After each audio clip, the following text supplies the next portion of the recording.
Welcome back, everybody, to another exciting episode of Aaron's Opinion, the podcast for blind people where we speak about critical issues in the blindness community and all other issues from across the universe and galaxy. First of all, I want to extend a huge hand of appreciation and thanks to the Blind Table Talk podcast and Joseph Fleeks for producing an episode where they put on here Dr. Charles W. Powell II of Devine Vision, Paralegal Services, and many things like that. And if it wasn't for Blind Table Talk, I never would have known of a Dr. Powell. So I've come to understand that you didn't form your company that now helps blind people all over the country in one night. And certainly you didn't become Dr. Powell in one night. So you started out as a Charles W. Powell II. You've had quite a life journey so far. And I want to give you an hour and a half on my microphone to really dig into the essence of your character, who you are, and the whole life story. And I promise you, probably one installment's not going to really suffice. So you'll definitely be back here I can definitely hear a part 2 and 3 out of you all about other stuff. But so who are you? Okay, let's turn over the microphone. And who's Charles W. Powell II? The whole life story. Go. Thank you very much, Aaron. Definitely an honor and a privilege to be on your show, Aaron's Opinion. Definitely respect the work you guys are doing in the community for the blind and sight impaired. And of course, a big shout out to Fleeks and Saida, the sassy butterfly of Blind Table Talk. Great relationship with that podcast and really respect them. Who is Dr. Charles W. Powell II?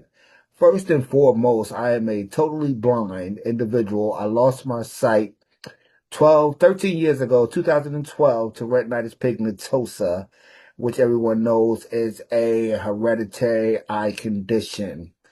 When I lost my sight 13 years ago, I was just Charles. Basically, everyday individual out there working, raising a family, being a father, being a husband, and just all around normal person. Well, the day I woke up and had no vision, it was basically a nightmare. First and foremost, I had no idea what was going on. I knew that I had retinitis pigmentosa. My sight has been getting worse over the last few years, but I never imagined that I would lose it completely. So that was a hard time for me. I would love to say that, at that time when I woke up and found that I couldn't see, I was okay. I have to do this. I got to do that. I got to change my life. No, that was not the case at all. Basically, it was a disaster.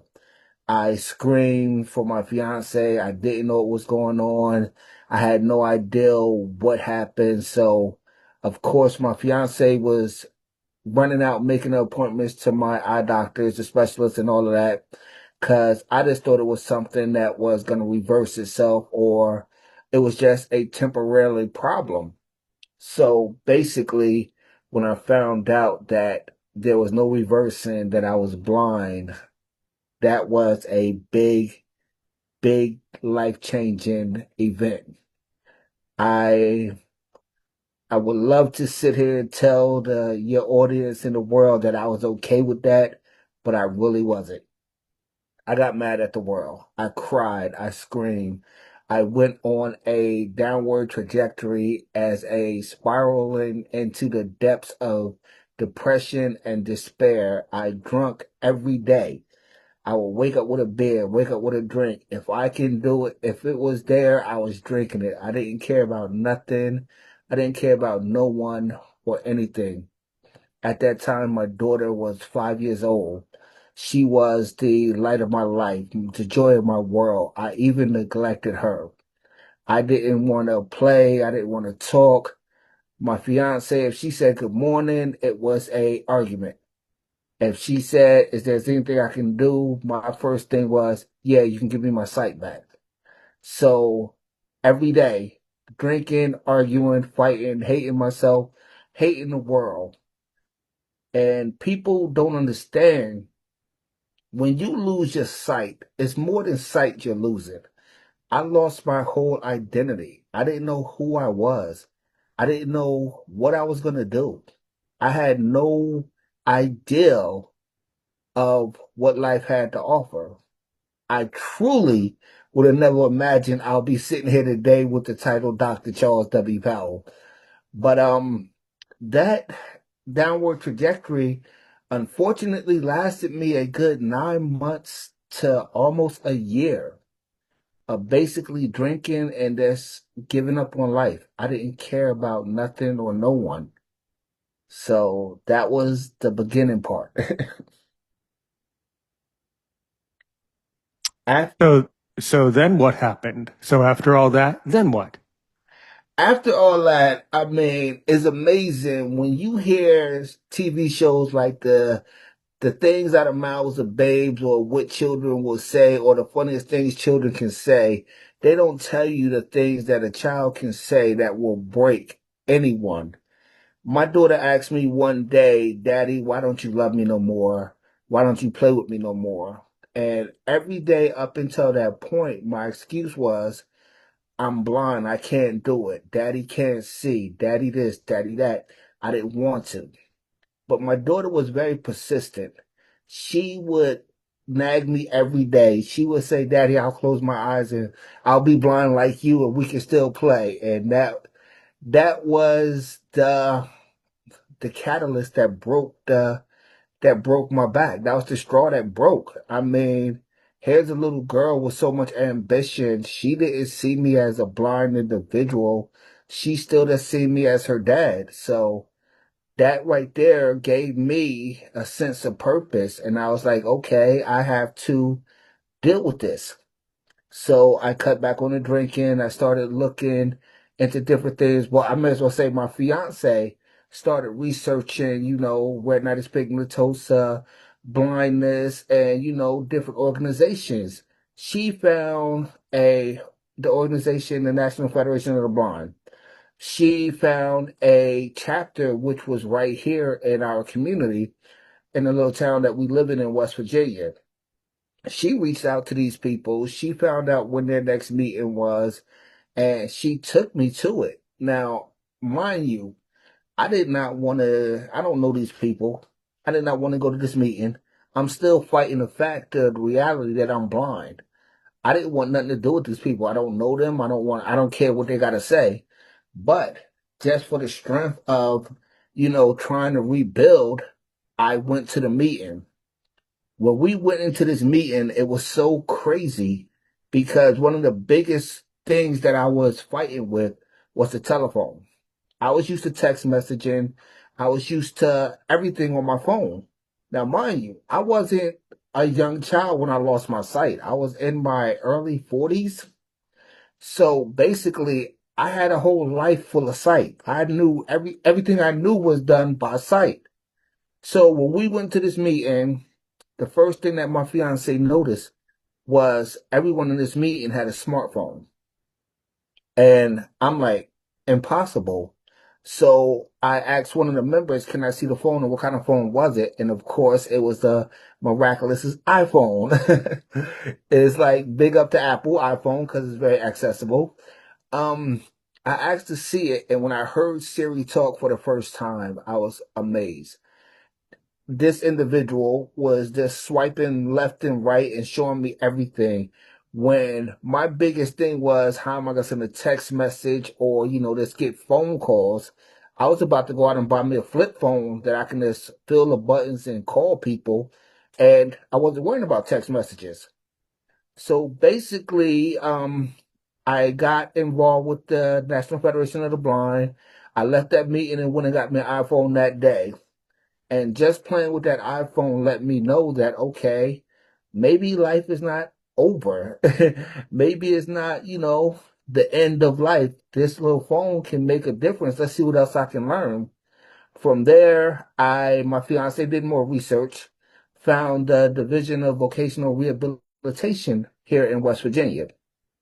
I reached out to them and I was just like, okay, who are you? What can you do? I had a meeting there. They were telling me like, okay, we can get training and you can learn this, you can learn that. they sent me off to Nitro, West Virginia to one of their training programs. When I went down there, they basically had me in mobility training, computer training. That's when Window Arts was at. And hold on.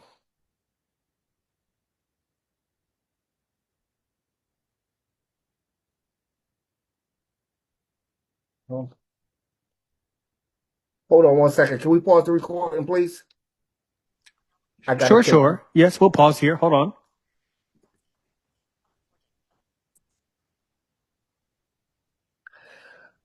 Yes, like I was saying, I got my fiance got me in touch with the Division of Vocational Rehabilitation, which sent me down to Nitro, West Virginia to their training, where I took mobility training and computer training. Now, mind you, before I lost my sight, I was not the computer person. I was basically the hands-on, the laborer.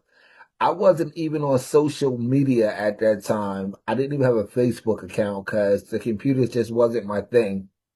So when I actually went down there and got the training at Nitro, and this wasn't the one-time thing. I think the first time I went down there was for 2 weeks. Then I went back down for another month and a half. When I was going down there learning all of this stuff, I mean, I was just amazed. The screen readers, like I said, back then was window eyes, but now it's JAWS.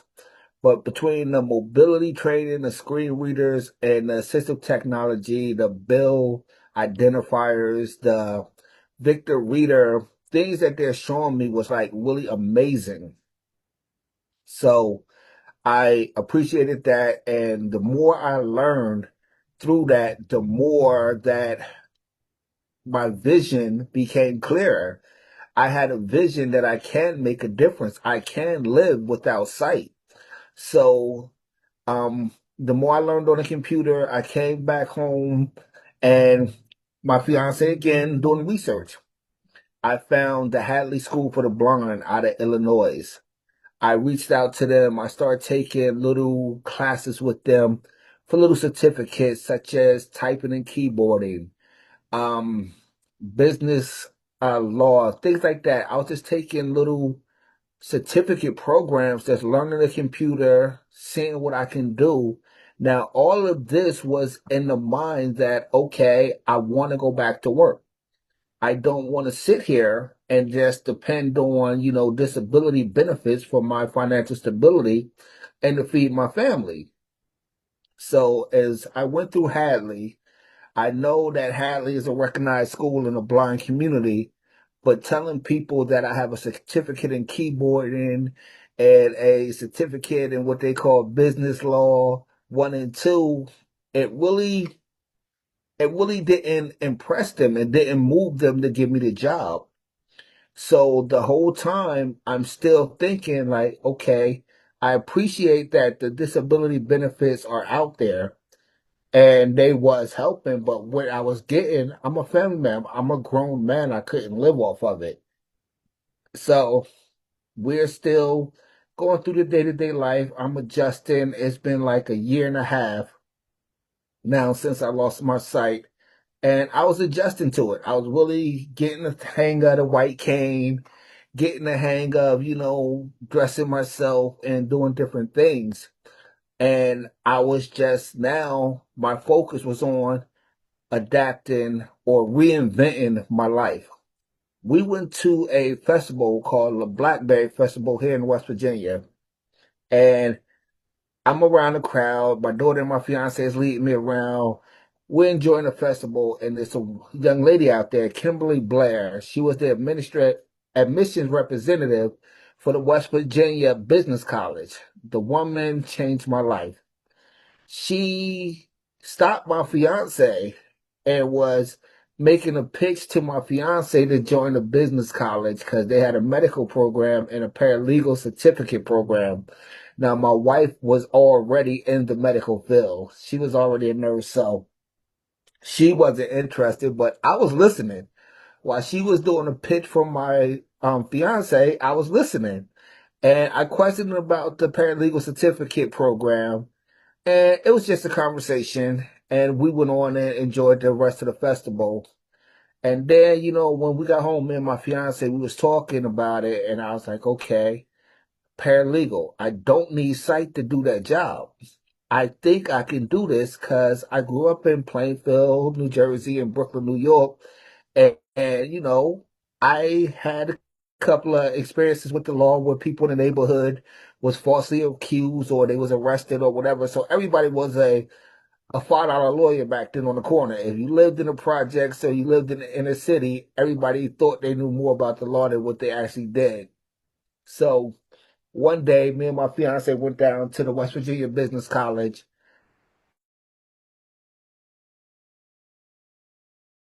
and we walked into the admissions office to put the certificate, the paralegal certificate.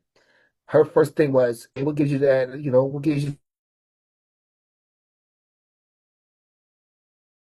that idea? Why do you say that?" She actually helped me fill out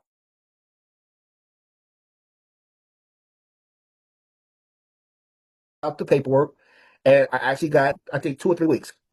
So when I came to start the business college for 18 months, apparently a bus, which picked me up and dropped me off at my doorstep and at the doorstep of the school,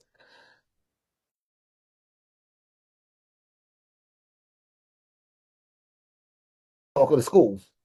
So first thing they say is, I never taught a blind person, so I guess we're going to learn this together. So to make a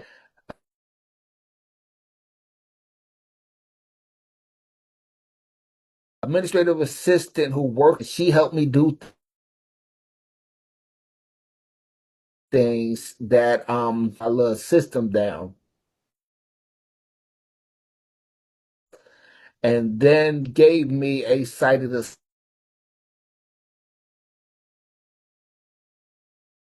assistant to go to. And time the first, it was 18 months went past.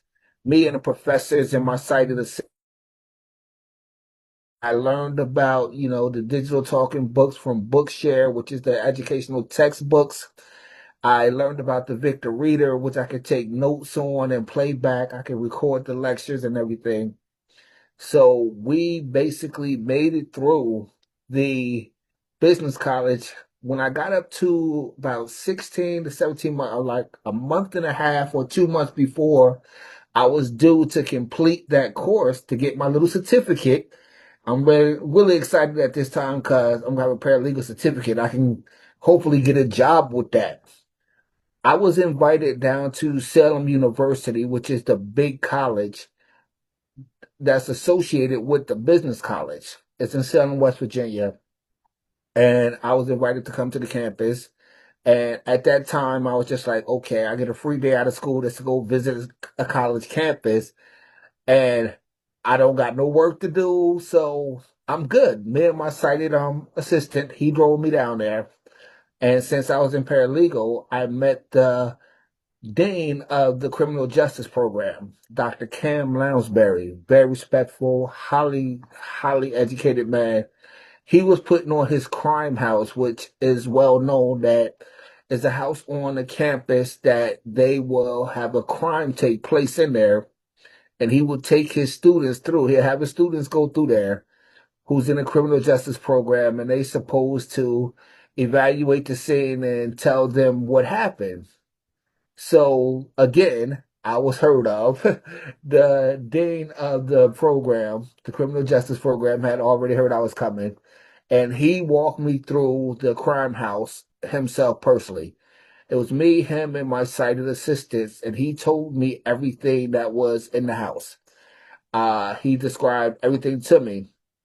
And when we got to the other side of the house and, we completed the house, he asked, well, what do you think happened? What would you, if you was investigating this, what would you think? And I gave him my opinion. So when I gave him my opinion, I wasn't 100% right. I wasn't dead on, but he was like, it was so impressive that I was within the top 5% of the students from bachelor's to master's program who was already at the university who came close to what actually happened and how I would investigate it. So we left the crime house and went straight to the dean's office. I sat in the dean's office, never met this woman a day in my life. We sat in there with the dean of the whole institution, the university, and the dean of the criminal justice program. We sat in there for about 45 minutes, and to make a long story short, I walked out of there and enrolled in their bachelor's program for criminal justice. Again, this was never my intention. I just wanted to get an 18-month paralegal certificate to get a job. So once I got my paralegal certificate, I went on to Salem University to take which will become my first bachelor's degree in criminal justice, specializing in crime scene investigation. When I got through that, I went for another bachelor's in Homeland Security, which went to my master's degree, which I have a triple master's degree in criminal justice administration, cybersecurity, and forensic science. And I topped that off with the 2024 graduation with my doctorate degree in business administration, specializing in finance and management. So, what started off as an 18-month program just to get a job, I ended up with a doctor's degree, a triple master's, and a dual bachelor's, and an associate's degree in paralegal study, my certificate. And like I said, the whole thing was when I was going through these stages of education, it wasn't perfect. It wasn't easy. I mean, learning without sight was a challenge. I had digital books. I read the digital books. I turned in all of my work through emails and correspondence through, digital formats. And a lot of people was respectful and, accommodating, but I did have those professors who didn't care about my blindness. And I actually had one professor threaten to fail me or kick me out of his class because I asked for extra time due to the things he was given was not accessible. And at that time, I think I was more mad that he was treating me like that.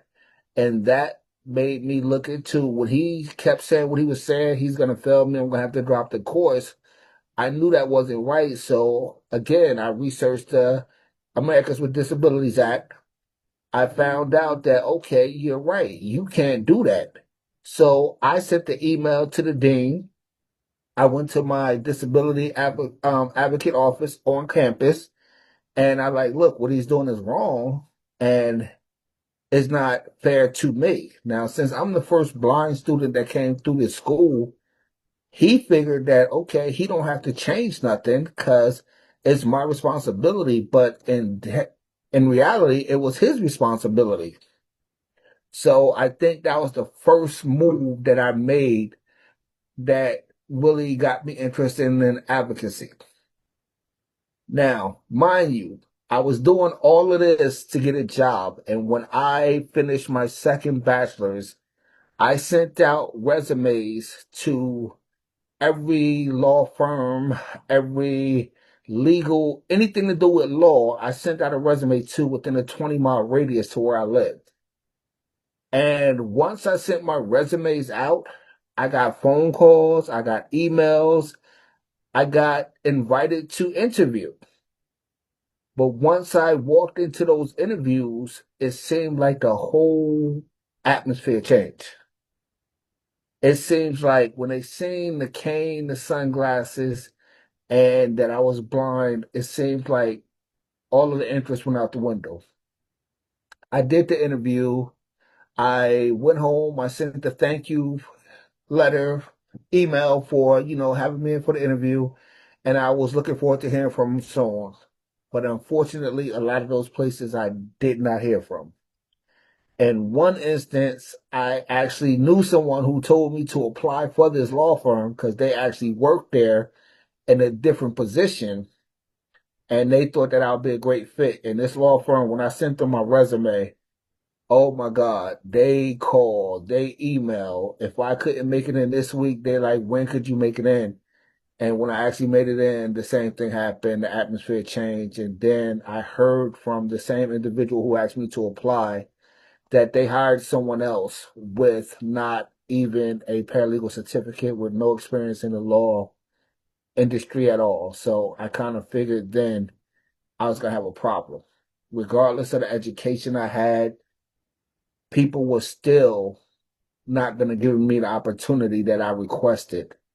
So still knowing that the disability benefits was not going to be, it wasn't going to be enough to survive on, I was putting in applications and resumes everywhere.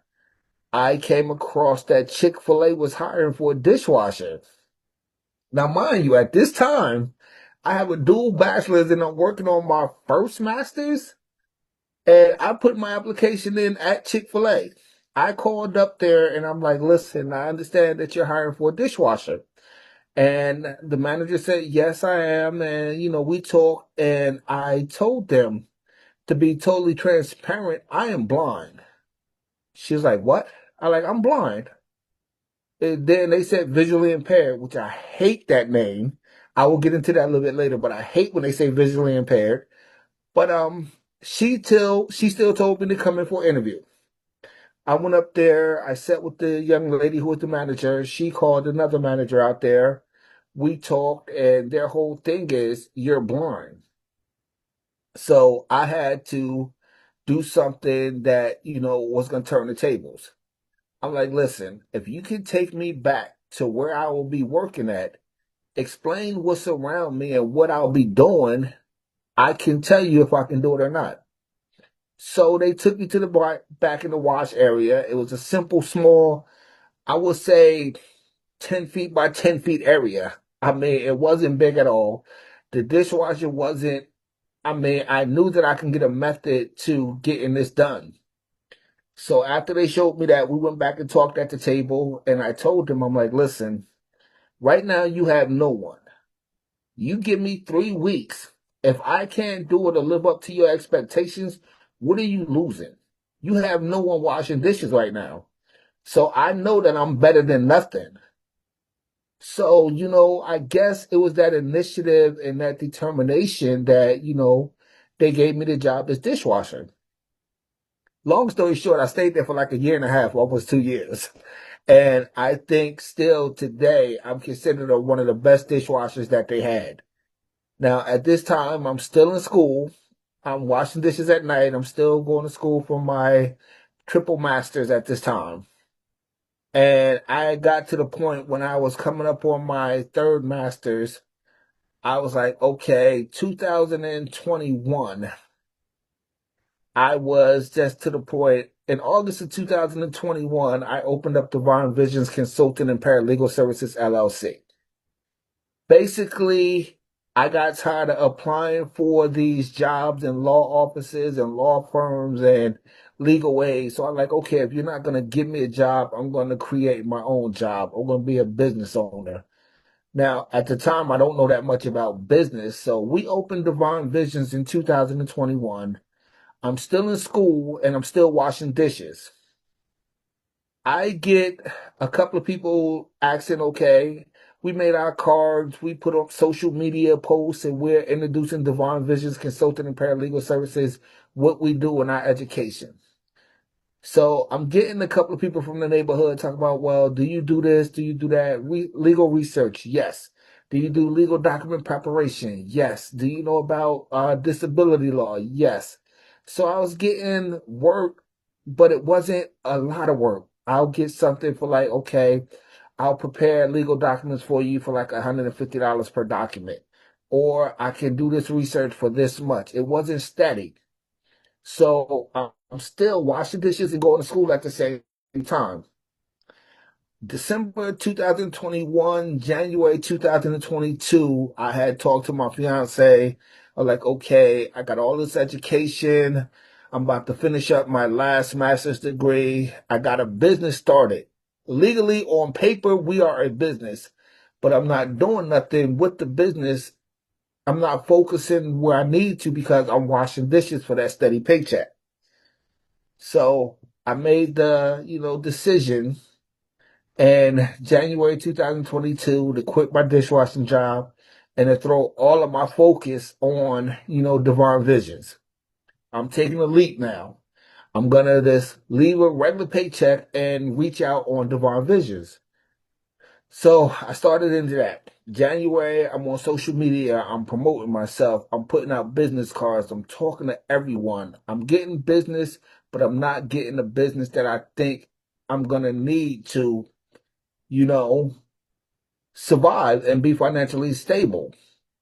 So again, by the grace of God, I got a phone call, an email, matter of fact, in February from a young lady who works for a oil and gas company.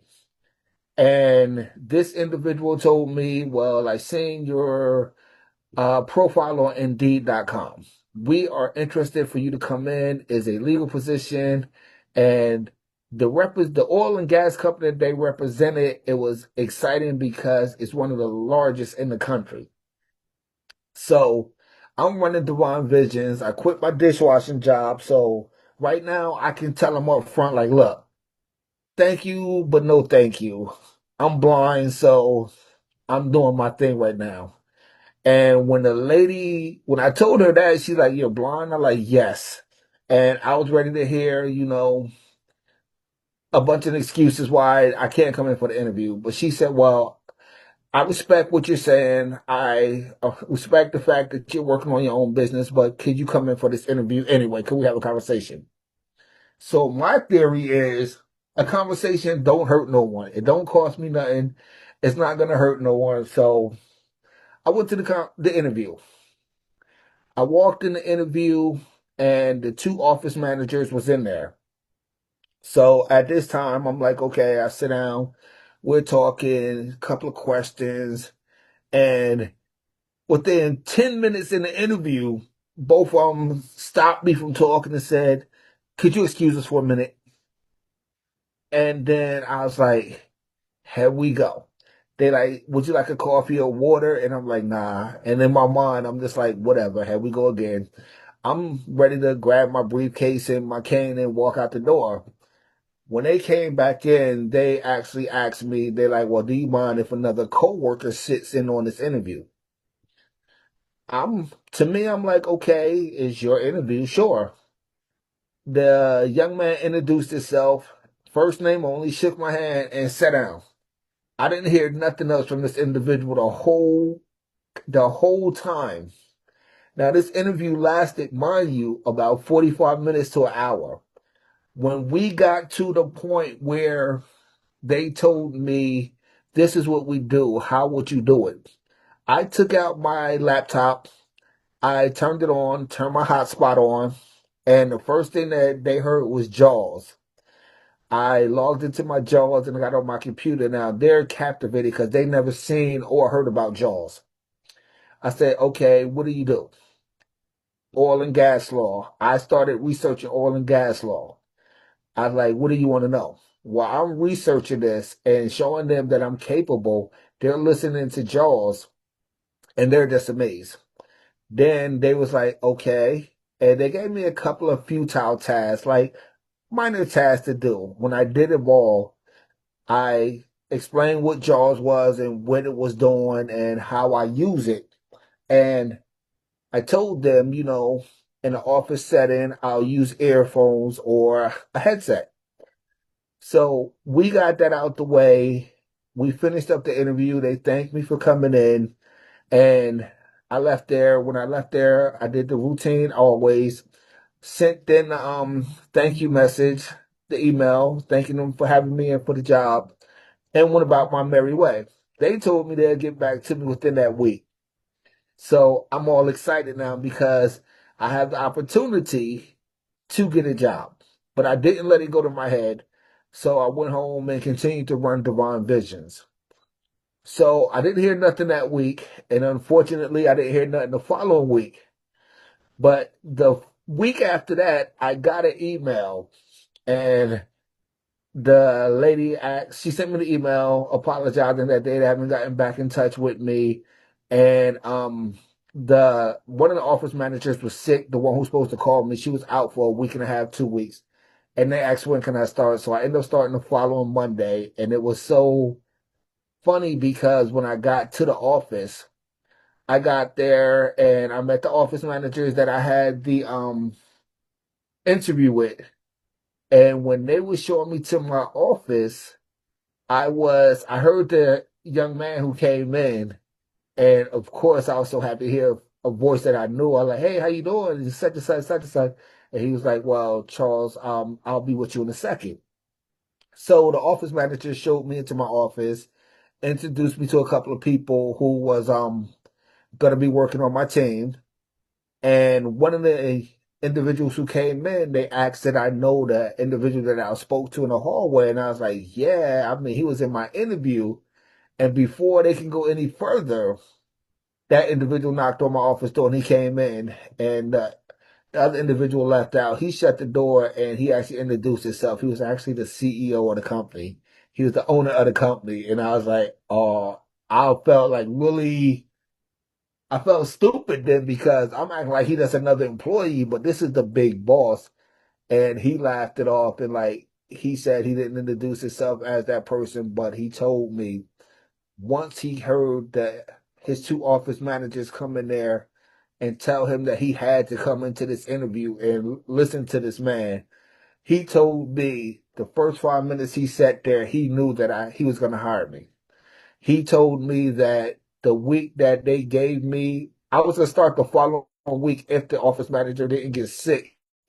But he said he used that week, him and his team used that week, his managers, to explain to the rest of the team that I was blind and finding out the best place to strategically place my office near the kitchen and the bathroom and stuff like that. So he was so impressed on how I presented myself and how, I came in there, showed them the software, and I actually worked for this company for like a year and a half.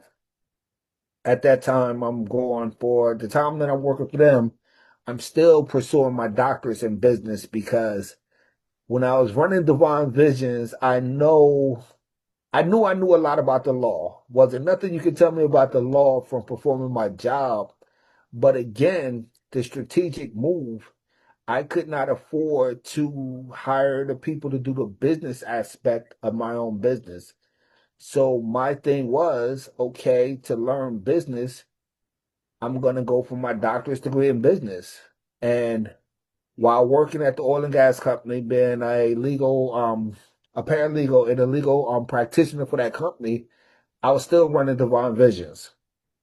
And basically, like I said, I worked for them for a year and a half, almost 2 years, because I think I finished up with them on 2023.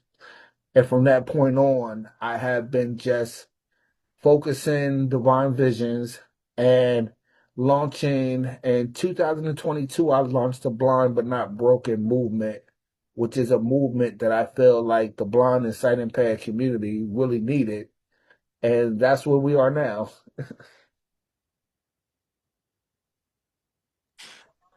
And that's how we got all the way up to 2025. Charles, when I heard this story on Blind Table Talk, I just knew that this is just too fascinating. You're just absolutely fascinating. Um, and I'm not going to say that you're inspiring because you know how that is in the blindness community. What would like to say, wow, you're inspiring. Well, you know what? No, not really. But what you are is the epitome of what happens when you decide to be a success story. That's what you are. So that's what you are. You're not an inspiration. You're just a success. And that's what I celebrate. It's absolutely fascinating. I will tell you that this entire time, by the way, for the record, you were just about to ask. There was a question that was about to occur to you. You wanted to know how much I love the milkshakes at Chick-fil-A. I love them. Second thing. a lot of times during this conversation, you were talking about how companies wouldn't hire you, just because you're blind and things like that. Well, I'm a young guy. I'm 33.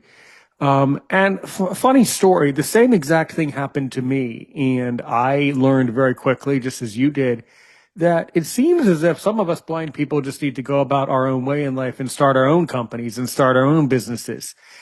And, there's a part of my heart and soul that loves that, because when I'm not doing this, I actually have my own teaching business. I do a lot in the community. I'm in my Lions Club. I'm a leader in my Lions Club. I do a lot in my community, which is all fine and wonderful and, fine and dandy cotton candy. But it does speak a lot to you and I as successful people that society still refuses to hire blind people, even when we have appropriate credentials. I'm really baffled by that. Even me at the age of 33, I'm still mind boggled by that. So I mean, I'm agreeing with you. This is a serious problem. It's a serious problem that they don't hire blind people, and that they use the blindness as an excuse not to hire us. It's also interesting how we basically have to start our own businesses, which is fine to some extent. But I think what I'm saying is it shows a lot about the American collective and the American psyche, and the society being unwilling. That unwillingness, that inflexibility really puzzles me and really does bother me. The other thing is, we're definitely going to have you back on the show to give us a deep dive into criminal justice and criminology and cybersecurity. But those topics are really fascinating. So it's another very endearing moment. My mother studied criminal justice for her bachelor's degree, and she hated it. So I'm also fascinated by criminal justice. I think for a blind person, actually, I think if you want to go to law school, there's a lot of there's a lot of things a blind person can do in criminal justice. So you really kind of do a little bit of a kind of walk in that direction for a bit. Talk a little bit more in depth about your knowledge in regards to the criminal justice field, what you've learned about the field. So have you I certainly hope that you have been admitted to the bar. Certainly you should be an attorney in West Virginia. But what can you tell me about, criminal justice and the field and the study, and what people do in that field? Really break it down. Well, Aaron, basically the criminal justice, it is a lot we can do in there, and there's a lot that I've learned in criminal justice. Like I said, I basically, when I started off with the paralegal certificate, it was just to get a job. But as my education grew and I started learning more about the system, I wanted to change the system, because America's criminal justice system is broken. They say justice is, blind. It's really not blind no more, because I have seen so many people go through the court systems, and just because they did not have the financial means for a high-priced attorney or the legal knowledge to know what's right and what's wrong, they're not getting justice. You have individuals who make mistakes. Okay, first and foremost, I do not condone and breaking the law, and I am not saying that a criminal should get a free ride. But when you see a individual, a young man, probably 17 years old, not even 18, that's beginning his life, make a mistake and break the law, he get caught. Just because he can't afford a high priced attorney or don't have the legal knowledge to, even know what's going on, he gets stuck with a public defender who comes and offer him a plea bargain. They can say, okay, we'll offer you this 7 years if you plead guilty, but if we go to trial, you can get 20 years. Now, the average individual is thinking 7 years instead of 20. That's a deal. That is not a deal when the maximum sentence that you get for the crime that you committed is 2 years or probation for the first time offense. I mean, our justice system today is so unfair and unjust. It's pathetic. You have individuals out there, that the wrongful conviction rate is up to 64% in this country. They say that the overcrowding and overpopulations of prisons and correctional facilities is detrimental because there's no rehabilitation or reforming in these institutions no more. We have privately run prisons. Prison has become a business. It's like they're locking people away and then using them for cheap labor. The criminal justice system, for what we know it should be, is not there.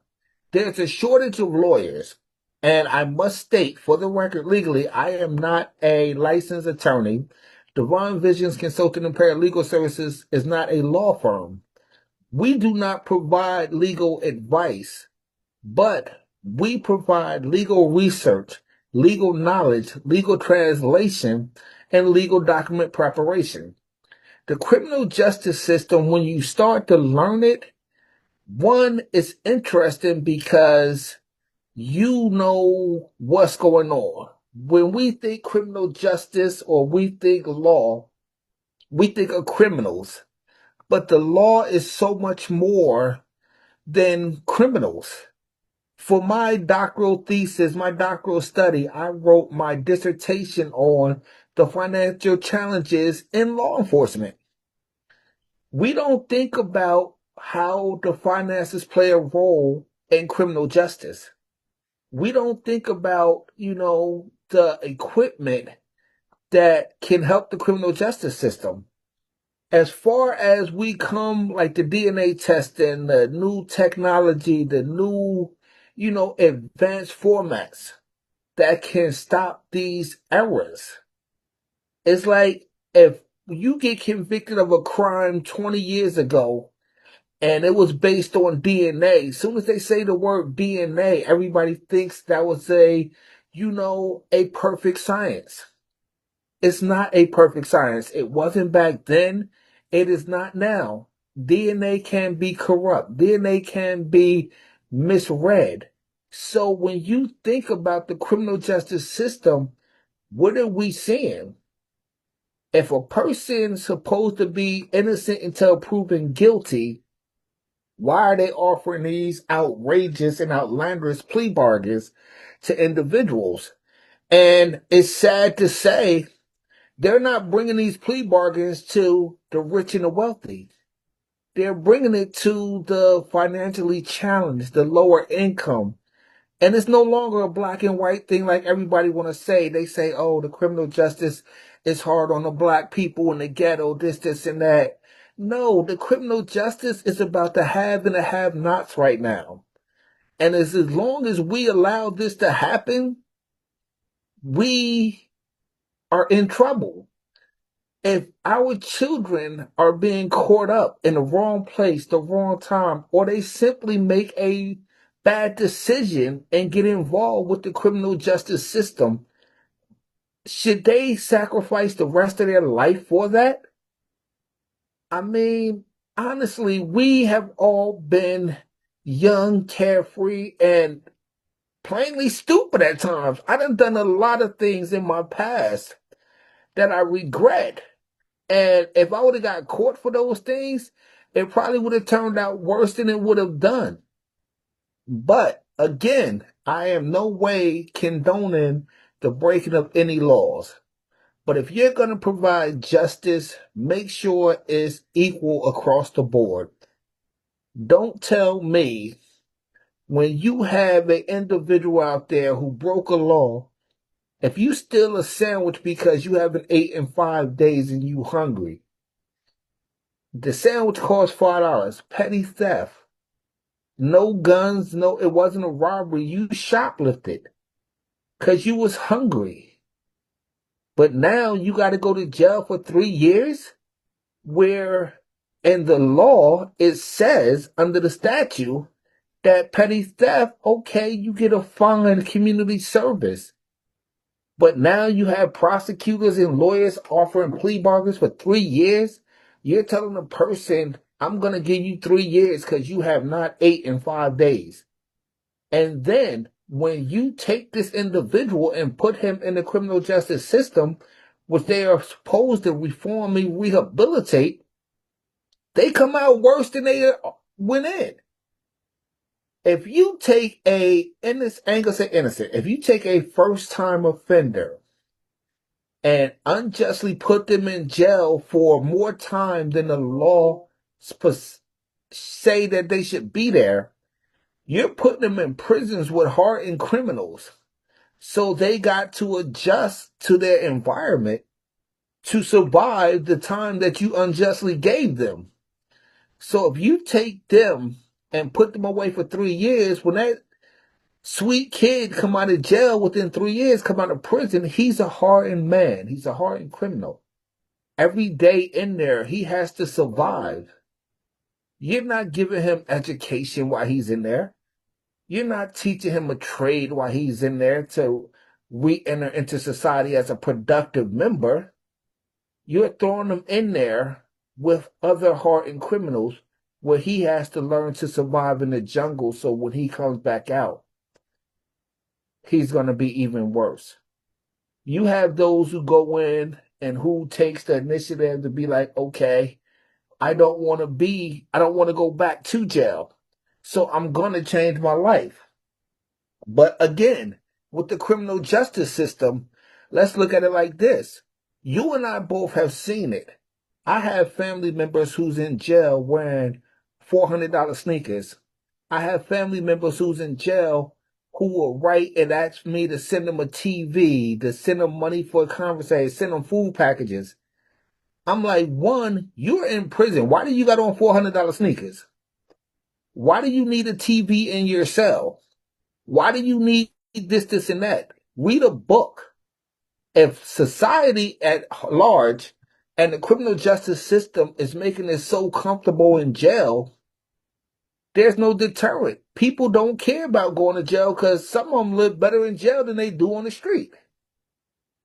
So criminal justice is a broad topic. It is a big problem. And basically, we can look at it from two ways. Devine Visions Consulting and Paralegal Services is here to help. We want to help people who don't have all the money.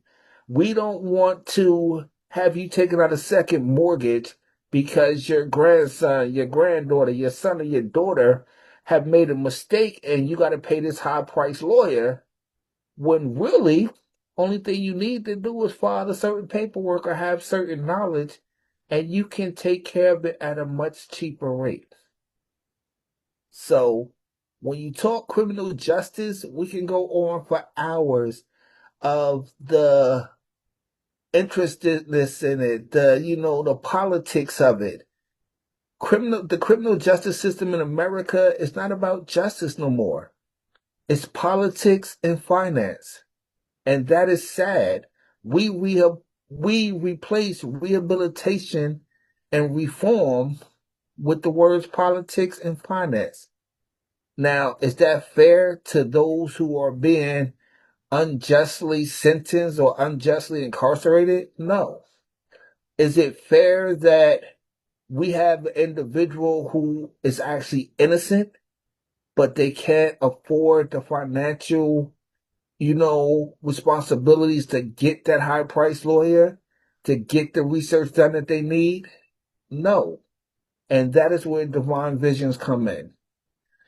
Devine Visions, we do criminal law, civil law, disability law, employment law.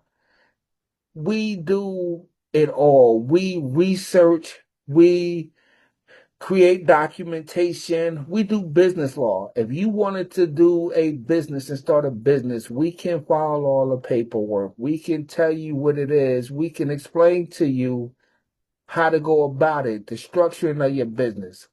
So when people hear law, yes, they think of the criminal justice system, but there's so many different laws out there that has nothing to do with criminals. You have tort law, which means if you have an accident, a slip and fall, a defective product, it's so many things out there when you're dealing with civil law.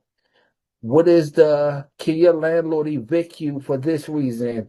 What are your landlord responsibilities when he's renting a house? What are your rights when it comes to the Fair, Housing Act? What are your rights when it comes to the individuals with Disabilities Education Act.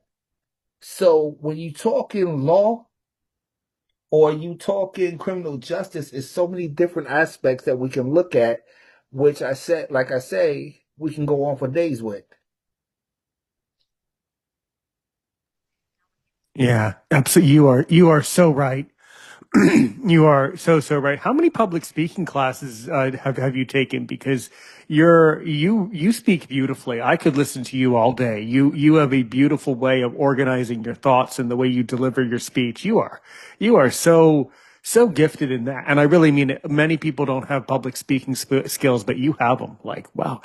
All right. Other thing, no, we'll definitely cover that because I think a lot of blind. You're by the way, you're correct. By the way, I think a lot of blind people and a lot of people, whether you're blind or not, people should learn from you, Charles, because you have it. You're there. You're there mentally, spiritually, or you're all plugged in, man. You know, so many people are just not there, but you're there.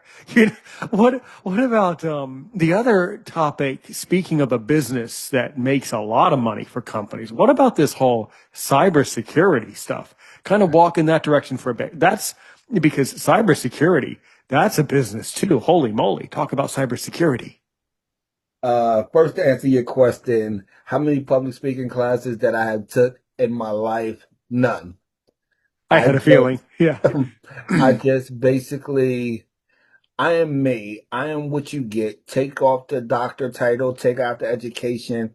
I am me. And that's why I think I can relate to people and people are drawn because I'm just like everyone else. I am from the projects. I am from the inner cities. I don't didn't go somewhere to learn how to speak or learn how to connect with people. I thank God that I've always been a people person. So I have taken no public speaking classes and I guess I'm comfortable talking about what I believe in and everything that I do, I have passion with. So I think that's what contributes to my speaking abilities and how I come off to people. Wonderful. Absolutely Man, wonderful. So cybersecurity, what can you tell me about that? But tell us about um, cybersecurity.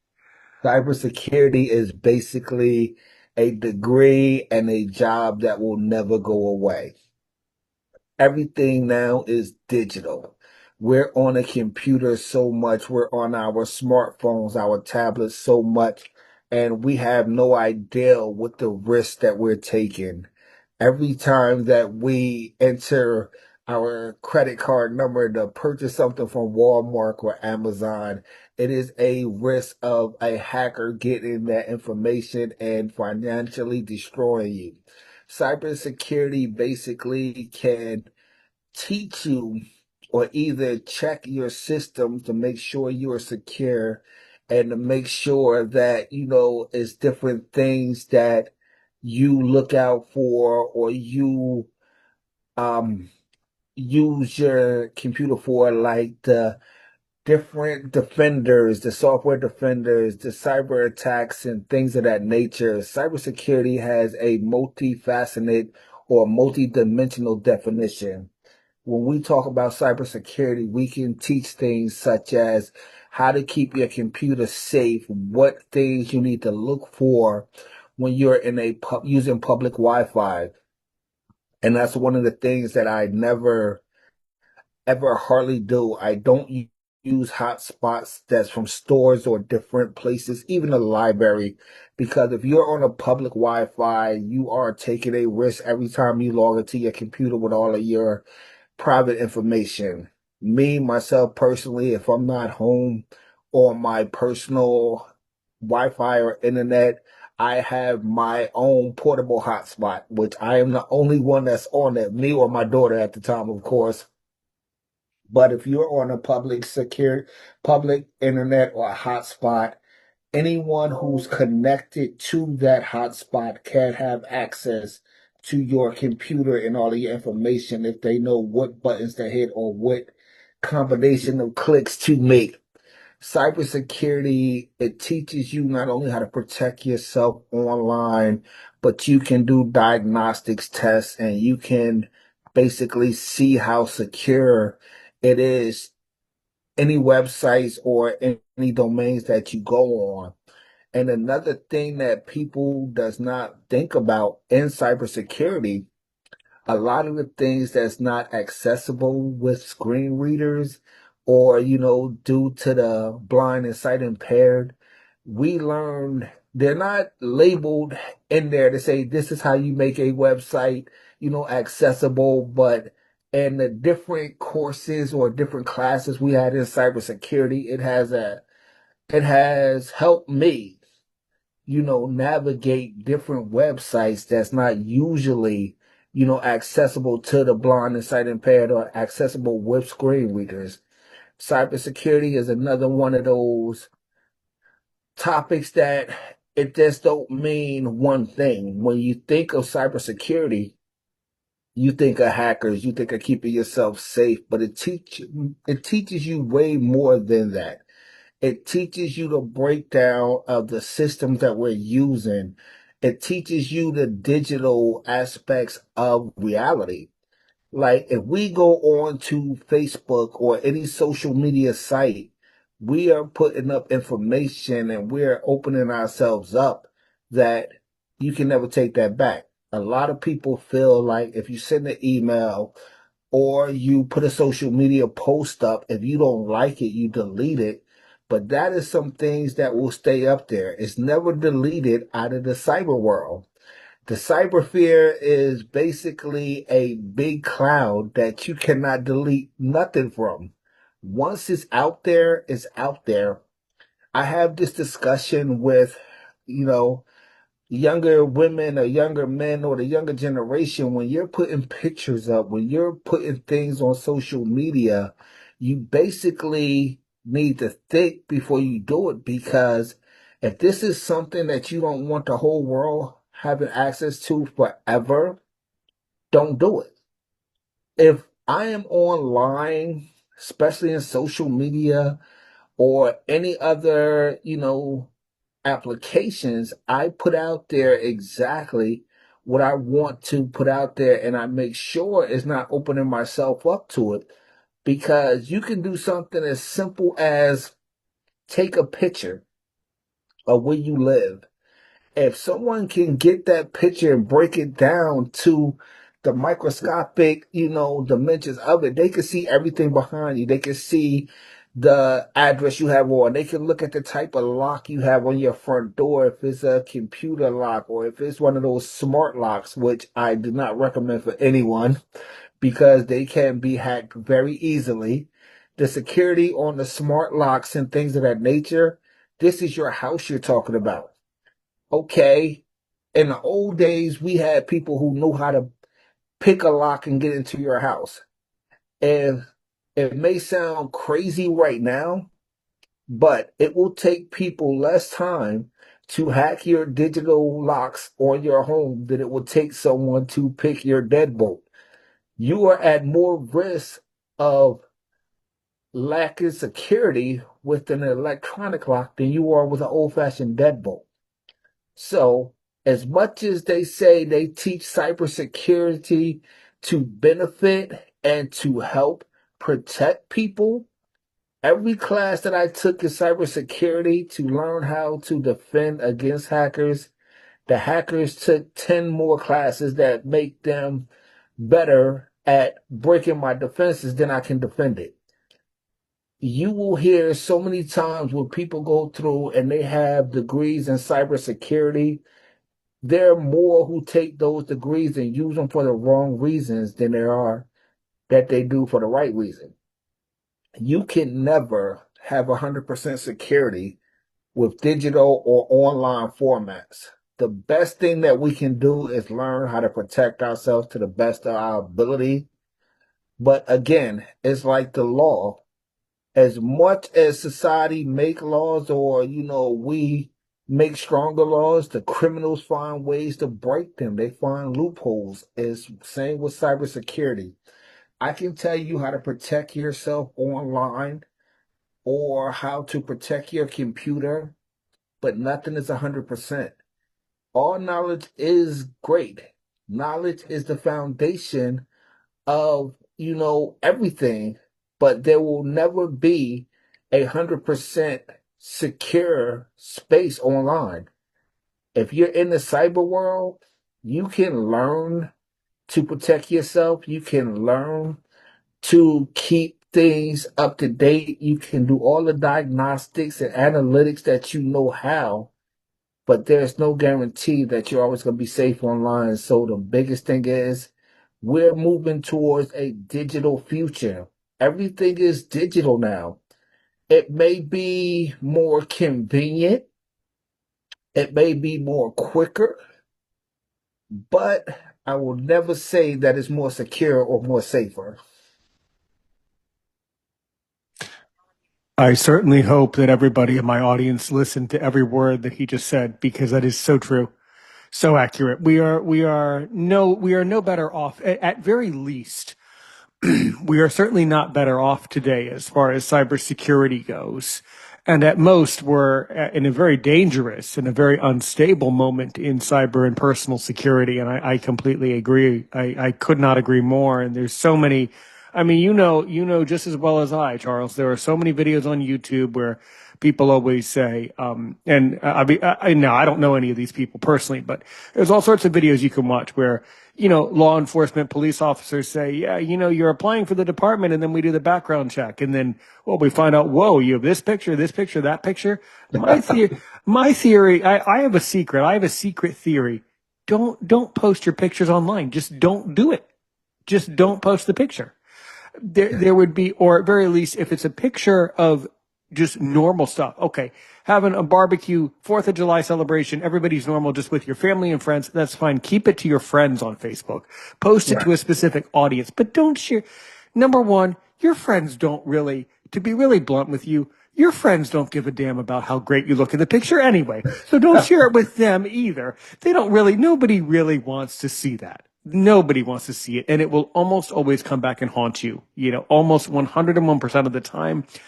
I can't think outside of producing wonderful content like you and I produce. I cannot think of an excuse where something should be shared. Unless you're a podcaster and producing knowledge, that's worth sharing. Mm. But if you're not producing knowledge, then it's probably not worth sharing.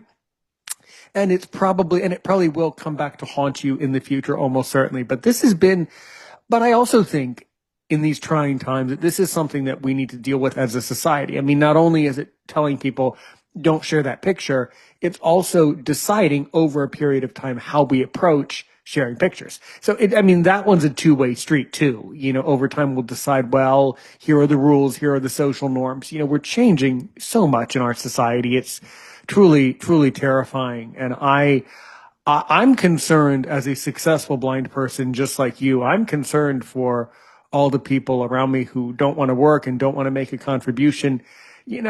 I'm concerned about that. We have a very concerning future ahead. Have you thought about that? What do you think? What do you really think our future holds if you were to stop and think about it? I have some concerns. What do the future hold?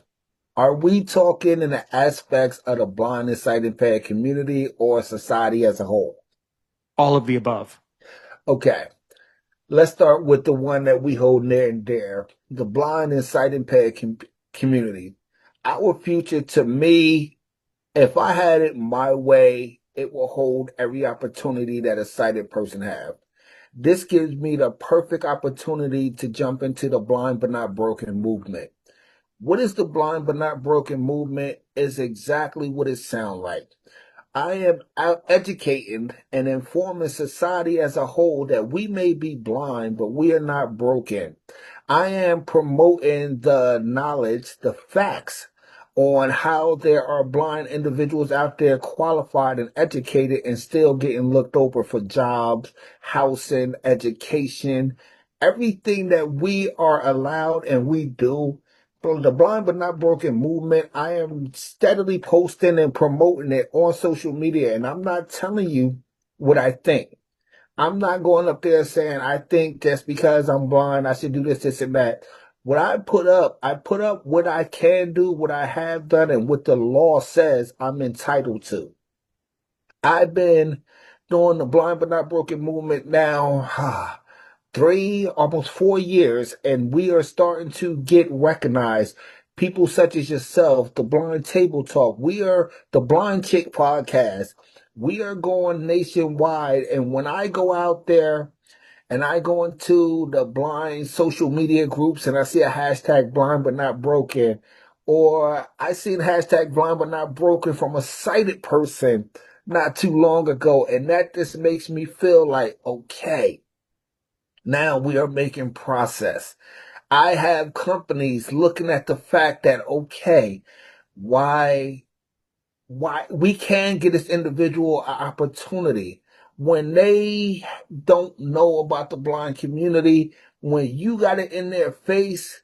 Okay, why should you hire a blind individual or sight impaired? One, we're going to work twice as hard than any other employee you got, because we got to work 2 times and 3 times as hard just to be seen as equal. A blind individual, I'm letting society know we have something to prove to you individuals who don't understand. So what other person is going to work harder for you? You give us the opportunity, we're going to show you. When I started at the business college, I had no idea that I was going to end up with a doctor's degree. You got people telling me that's not possible. And this is sad now. To be totally transparent, when I went to people in organizations, I'm not going to, well, I will say it. The blind people that I met from the National Federation of the Blind, and this is not a jab at the federation or the organization, because the National Federation of the Blind is a very good organization. I believe in what they stand for. I respect a lot of individuals who represent it. But when I went to these individuals and told them that I'm going to go back to school to, try to better myself, to make myself more employable, the first thing they said was, well, if you do that, if you get a job, you're going to lose your disability check or they're going to cut your check. And my thing was, so what? I'm doing it so they can take this check. I want to get a regular paycheck. Now, we may not be the ones that want to say it, but the truth has to be the truth. Just like it's me, yourself, Fleece, Saida, the blind chick, for every one of us who are out there saying we can and we will, we're going to do this, there's 10 saying, why should we? For every one to say, every one of us to say, okay, we're blind but not broken, we can do this even though we are blind, there's 10 that saying we can't do this because we are blind. As a community, as blind and sight impaired individuals, we don't want that stigma. We hate it when we hear a stereotype that, depicts us in a negative or dependable theory or sight. When you hear a blind person, the first thing people think about is standing on a curb with a cane and a white cup begging for change.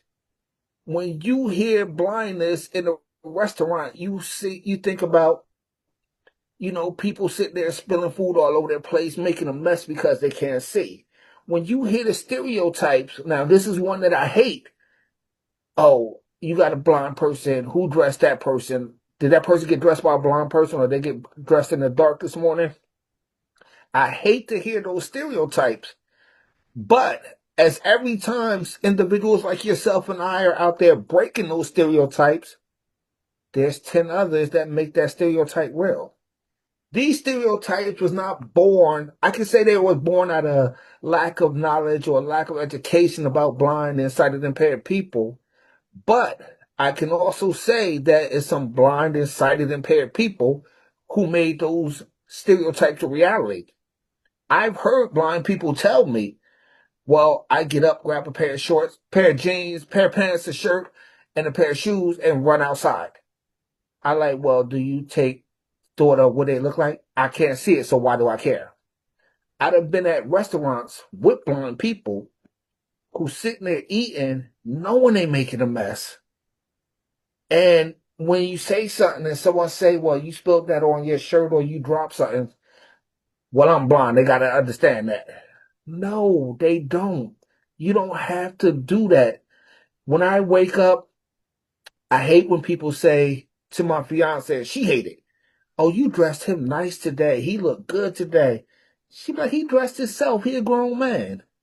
I'm like, well, how do he, match his clothes up so good?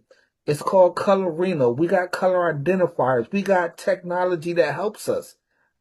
Or when I go to a restaurant, I am so subconscious. I get to the point where I get food that I know I can manage. I take my time when I eat. I mean, people, you've been eating all your life. How do you miss your mouth?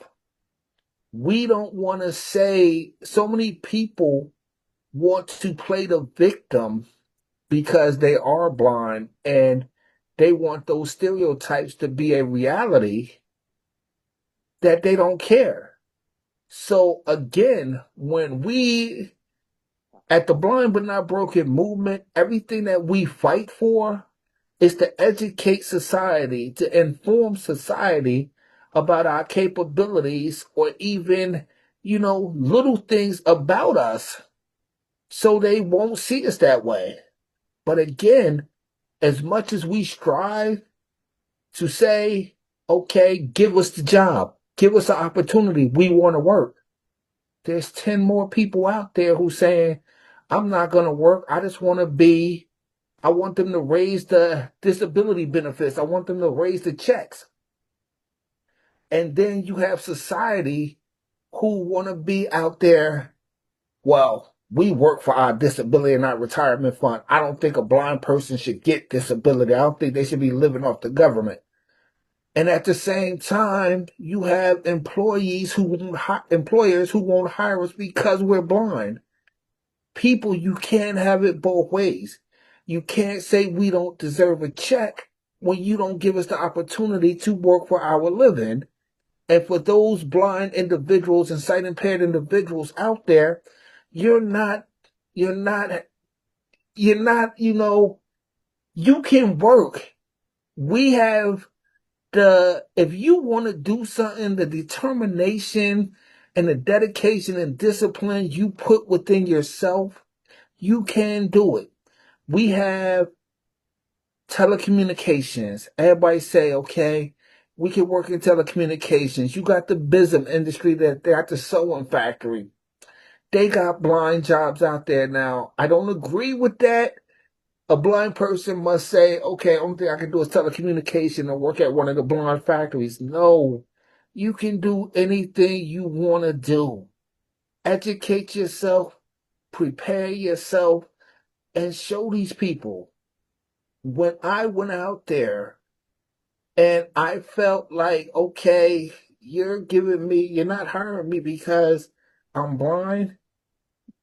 Okay, I'm not going to cry and say, boo hoo, you're not going to hire me. I'm going to keep knocking at your door. I'm going to keep sending my resume in. And now the funniest part, to some of those same law firms or lawyers who did not give me the opportunity when I sent my resume out, when they going into court and they're getting hit with paperwork prepared by Devine Visions Consulting and Paralegal Services LLC, they looking at, well, who is this person? I never heard of them. But when they hear Dr. Charles W. Powell II, oh, he applied for our law firm 4 or 5 years ago. Yes, now you should have hired me then. When I get a phone call or email, do you do independent paralegal services? Yes. Who is this? Oh, this is such and such law firm. Oh, a smile hit my face because they turned me down, and now the quality of work I do, I can double charge you. Or I won't do it as cheap as I will for anyone else because you had the opportunity to let me work at your job. You had the opportunity to have me as an employee, but you just seen that one thing. You seen the cane and my sunglasses, and you didn't give me that opportunity. But now my name is around town. You're hearing my name in the courthouses. You're seeing my name on paperwork that's going against you. I used to sit back and go to the courthouses and sit in the courthouses, and I will watch certain lawyers or law firms defend their case or do what they're doing. And when I apply to their job, I'll tell them, well, you lost that motion. If you would have did this, this, and that, you probably would have won it. Or if you would have looked at it like this, and that, you probably would have had a different outcome. And now they're sitting there thinking like, wow. So where do I see the future for blind and sight impaired individuals? The future for us now is what we want it to be. Is what we're going to make it. We are in their face. Not blind but not broken is out there. Then you got ETIB, even though I'm blind, is out there. I mean, you got people who's bringing the reality of blindness to society, and we never had that. We had Ray Charles, we had Stevie Wonder, we had Helen Keller. We got people who make it in different, we all know Ray Charles can sing. We all know Stevie Wonder can sing. Rob Jones, the creator, a blind R&B singer that's out today. Entertainment is a good thing, but we don't have to be stagnated in certain fields. We can go to school. We can work in different fields. Did everyone know that the top lawyer for Google is blind? So it's time to stop making excuses and stop saying we can't when we can. And if you want to make a difference, if you're trying to do something, if you don't know how to go about it or you don't know where to start, reach out. You can reach out to Blind But Not Broken. You can reach out to Divine Visions. I am here and I'm always available to make a difference in our community and educate society. So that question, what do the future hold for us? It holds whatever we want it to hold. You got to invest in yourself. If you're not going to take yourself serious, society is not going to take you serious. If we're not going to support and give our own community the opportunities, why should we worry about what society is? How could we expect society to give it to us? Not too long ago, it was some negative comments made on a radio talk show by an individual. Do you know that our community, every time you turn around, they're on podcasts, they're on the NFB Newsline, they're on everything saying, oh, he shouldn't have said that, he shouldn't have said this, he shouldn't have said that.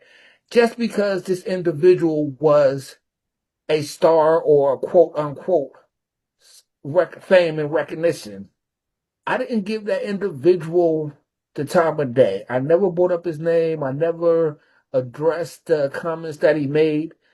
Still, I put a post on Blind But Not Broken, not saying that this individual thinks this, because you can't change or break ignorance without educating them. If I say, I'm not going to do this and this to a blind person, and I don't know, who am I to get mad at that person if they don't know? I feel when I go to restaurants today, I frequent a lot of different restaurants in my town, and I'm known there. I got waitresses coming up to me now, talk about, can I ask you a question? Like, yes. Would it be better for you if when I came up, I would, introduce myself, tell you my name, and I'll be serving you? Or when I'm bringing you your drink or your plate, how it's best to, communicate with you? Just be like, well, Charles, I'm sitting your drink here. It is on your left side, right above your plate. Or Charles, I'm sitting the rolls here, is in the middle of the table. And when the waitresses come out and they talk to me like that, the next blind person that comes to that restaurant, they're going to get that same treatment. And we can't get mad when they ask us questions. You got waitresses, I done seen people come in, and if a waitress asks them something because they seriously want to know the answer, the blind people get offended. How could they ask me that question? Why did they ask you because they didn't know? I mean, what harm is it? I used to hate to the fact when they came, like, if I go to a restaurant, they see me with my cane and they see me with, my sunglasses, they still put a menu down. blind people got mad, like, why they giving me a menu? Don't they know I can't see? But that's showing me respect, because if I go to a restaurant and they give me a menu, I use the Meta Smart glasses. I mean, the Ray-Ban Metas. I can read the menu. Or if I don't got my smart glasses or my Aura Cam on me, I understand. And they be like, well, Charles, we got a new special today. People don't understand that it's so much that we can make so easier for us. Like, did everyone know that it's the law that restaurants got to at least have one braille menu? They got to have one large print menu. Or if you go to a restaurant and you by yourself, you can ask the waitress or waiter, listen, this is my first time here. Could you tell me what's on your menu? Now, individuals such as myself and others have technology to read menus, or they have family and friends to go out with them and can tell them. But you got that individual who don't have those things, or those people who don't go out because they don't want to be a burden, or they don't want to be out of place by asking someone to read the menu. So therefore, they're locked inside and they're not getting that experience when we can go out and just ask that. Let's stop using our blindness as a crutch or as an excuse and embrace it. Yes, I'm blind, but I'm not broken. Yes, it's going to be times when, I need help doing things. Like, every time I go out and I'm by myself, I got people running up to me, want to help me cross the street, and I really wasn't going to cross the street. I had to tell them, when you approach a blind person, when you 3, 4 feet away, excuse me, sir, excuse me, ma'am, do you need some help? Just don't go grabbing them. Or, alert them when they walking up on you. Just don't try to walk up on a blind individual and help them, because you're liable to get hit with something. I know me, if I'm out there alone without my daughter or my fiance and someone running up to me, as soon as you get close enough and I know you coming towards me, I'm swinging my cane or something to stop you, because I don't know what your intentions are. So I feel that the future for the blind and sighted impaired community, it relies and stems on the way we educate society, the way we represent ourselves, and the dedication and discipline that we have to what we want to do and how we want to do it. That's where our future lay at. I did an episode on another podcast, Advocacy for the youth, the younger generation. We got to teach our younger generation and even the older generation, if they don't know, how to advocate for themselves, how to stand up for what is right within our community. You can't say, I think I want to do this. You know how many blind students get out of high school and don't think about going no further because they think they can't do it?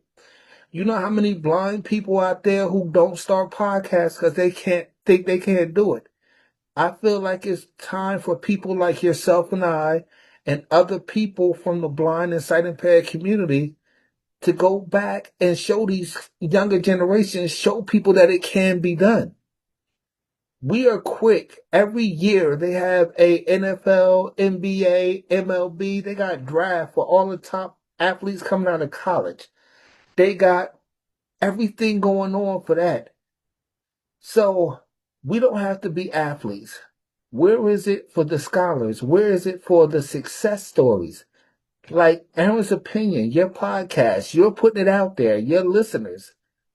We need to start networking with bigger, production people. We need to get this story out.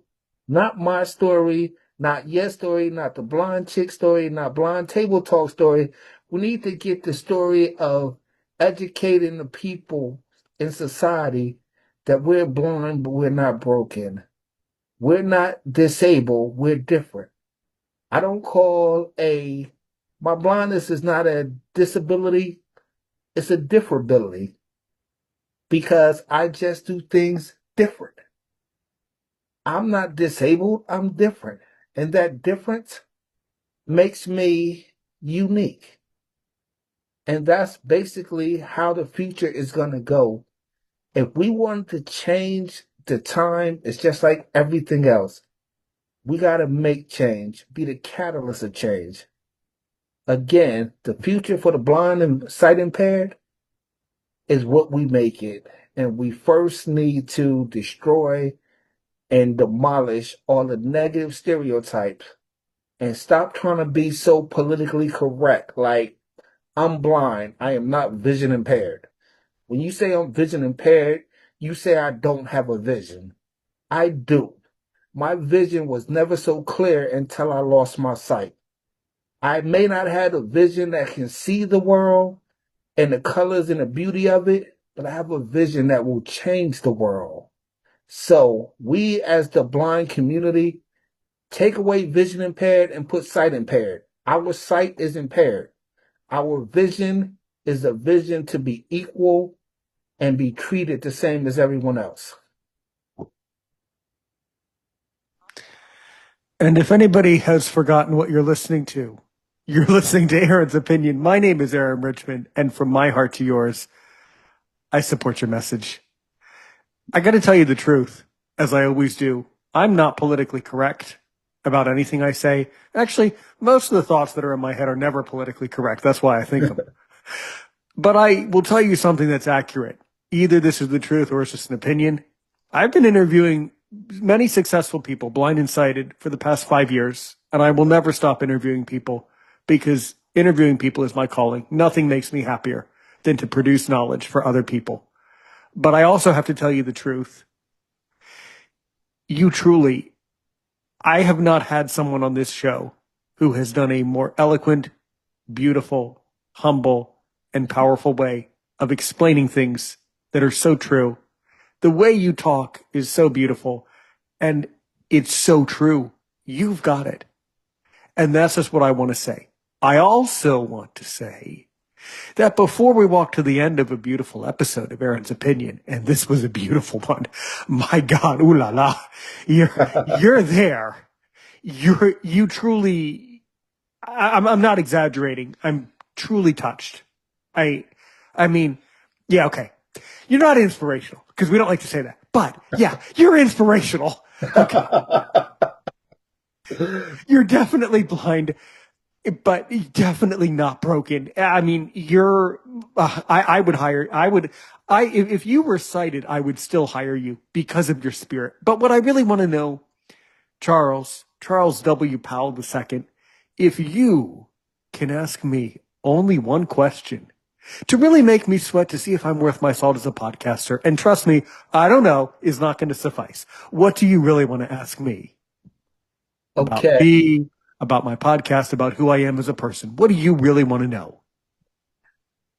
This is great. I'm glad you asked that question, Aaron. Actually, when you first reached out to me, first and foremost, I was honored and I did my due diligence and I did the research because that's what I do. I research anything I get into or involved. I want to know basically from Aaron's opinion, you state that you're not politically correct. The thoughts in your mind is not politically correct. We know that many podcasters or talk show hosts or people who do what you do is in it for the fame, the fortune, or that's the airtime. What makes Aaron different? What makes Aaron's opinion stand out above every other podcast out there? Why do you do it? And how do you feel that this stage or this, platform that you have here is making a difference? And what is your goal and what difference do you want to make? First of all, we are not above any podcast. We are not beneath any other podcast. We are all in this together, and we are all equally wonderful podcasters. Never above and never beneath, just with you. That's the first thing. Why do I do it? Because each episode that I record, each connection I make, makes me feel better. It gives me the sense that I'm truly doing the right thing. As I always say, help one person today, help 1 million people tomorrow. That's the why. Because, sure, You and I will listen to this episode. Sure, this episode will get tinkled around throughout my network. It'll get passed around all over the world. But the irony of all of it is 30 and 40 years from now, we'll look back on it and we'll say, yeah, there was that Charles W. Powell II guy. And we're still learning from him 40 years from now. So it's not about the today. It's about the tomorrow. And that's why. Apart from that, I just feel better. When I help you, I feel better. And that's the greatest answer. That's a perfectly good reason. If I feel better and I'm making you more knowledgeable and I'm helping you, that's the right thing to do. So I do it because I just want to do the right thing. And I love doing it. I get that and I respect that. And you said the key word, and I knew you was going to say it, is the knowledge base. Putting out there. I have watched so many talk shows or listened to so many podcasts that's very entertaining. Do not get me wrong. I Sure. love entertainment. Entertainment is a beautiful thing. But my thing is each one teach one. If I go on a podcast or even a talk show, I'm not okay. It's great that, I've been blessed to obtain several degrees and do different things in life, but it's not all about that. I think the fact of life is life is about educating and is basically is about educating and making a difference. If I could say why I show up on podcasts, it's not to promote myself or my business to be financially enhanced. It's about educating, whether it is society on the ways of the blind and sighted and impaired community, or educating members of the community on how to advocate for themselves and how to, strive forward. And the feeling good part is always a good reason to feel good. To do the right thing is always a good reason. But I think the greatest joy that I get about appearing and meeting people such as yourself and other podcasters, we're not doing this for entertainment purposes only. We want you to walk away from this episode enlightened, educated, informed. And I thank you for the stand-in, invitation to come back, because I hope this is a relationship that will continue on and come back and I can. There's no way you're going to lose me. If you thought that one episode would just make me go away, you're wrong. This will be. Well, you got the I'm very contact. hard to. You see, you don't understand. I have a whole team of people all over the world. You had a team. You didn't know what team I have. We'll be checking in on you. There'll be all sorts of people all over the place. You can't possibly lose me. And honestly, it was so funny because you say your team with Sahida and Flex. I mean, I had a great time on their show. Oh, And they're wonderful. it Very was a kind. great thing. When you reached out and said, well, I heard you on Roundtable Talk and I had to talk to Flex and all that. I'm like, Fleet. And I'm like, I never heard of this guy in my life. Who was he? When I listened to the voicemail, I'm like, where'd he come from? But you're right. You guys do have a network out there, and I will put this in the atmosphere to anyone on your network or anyone in your team who want to reach out for a conversation. If it's uplifting the blind and sighted impaired community, or even just putting it out there that we are blind but not broken, I will always appear. If it's a positive movement, I'm always there. If it's educating, informing, and enlightening individuals, I'm there.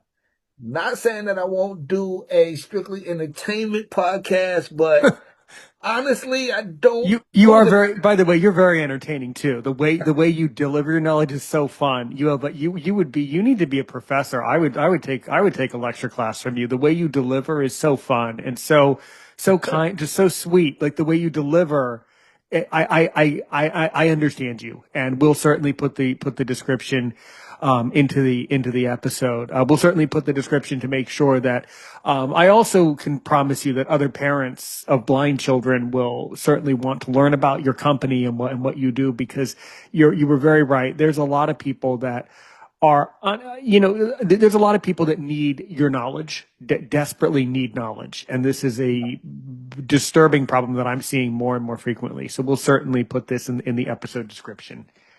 We definitely, I don't know Mhm. what I sent you as far as what we do, but when it comes out to Divine Visions, we are doing a lot of things. We do college prepared readiness. If you have a student, whether blind or sighted, that's about to go off to college and you're looking at admissions essays, different scholarships, research scholarships, and we help people apply for that. When you come to Divine Visions, we are a one-stop shop, you know, person. We are involved in a lot of things. So definitely, if anyone need to reach out to us, I'm pretty sure Aaron will put the contact, the email information, the things in there. And we're all over. Like I said, it was a great conversation. Love being here.